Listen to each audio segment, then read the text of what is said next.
This is The Scoop for Friday. I'm Sean Canan with the WMNF News headlines. Florida Senate Majority Leader Jason Pizzo announced yesterday that he is leaving the Democratic Party and switching to no party affiliation. He says that, quote, the Democratic Party in Florida is dead. Pizzo said he sent his voter registration change in and would ask the Senate Democratic Caucus to choose a new leader. Here's part of his speech in the Senate. Our constituents are craving practical leaders, not political hacks. We are entrusted to be guided by our conscience, and while I suppose it's easier in theory than it is in application, even my worst detractors have no valid claim that I can be bullied, that I can be bought, or even borrowed for a special interest.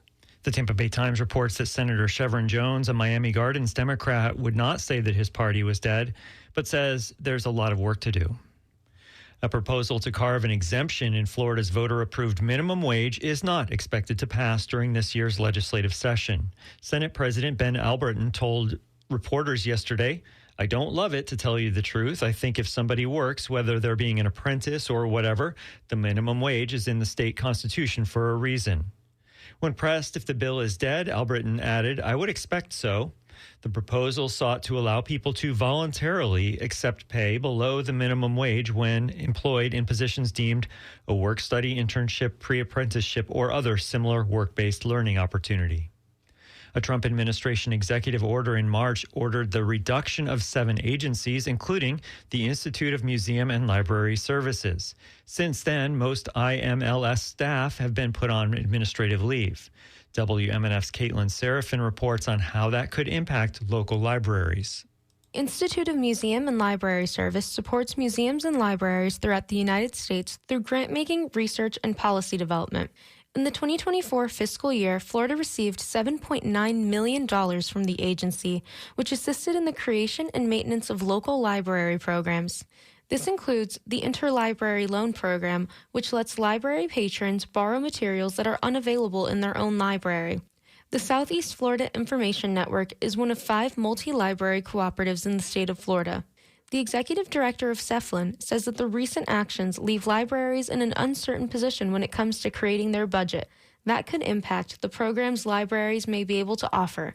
For WMNF News, I'm Caitlin Serafin.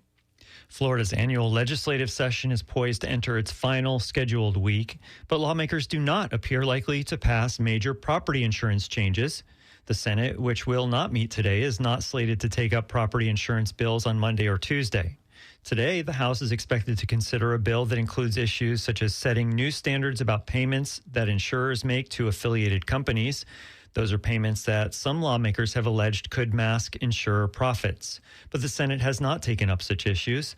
House Speaker Daniel Perez says property insurance problems have not been fixed. He also said the Senate, I don't think, was as bullish as we were on trying to continue to solve for the property insurance problem that we have in the state.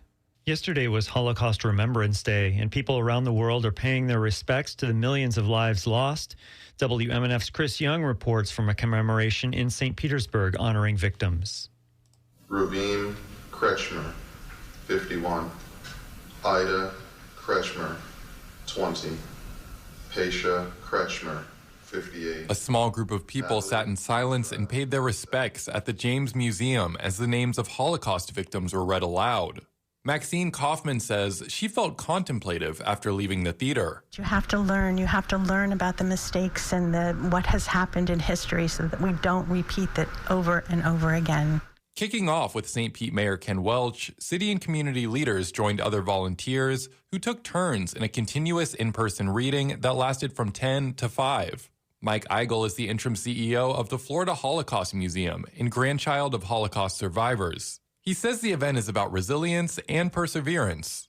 We've been doing this for the past several years, and it's continued to sort of grow in its prominence. And I couldn't be more appreciative of that because, you feel like the victims are looking down on you and, and saying thank you.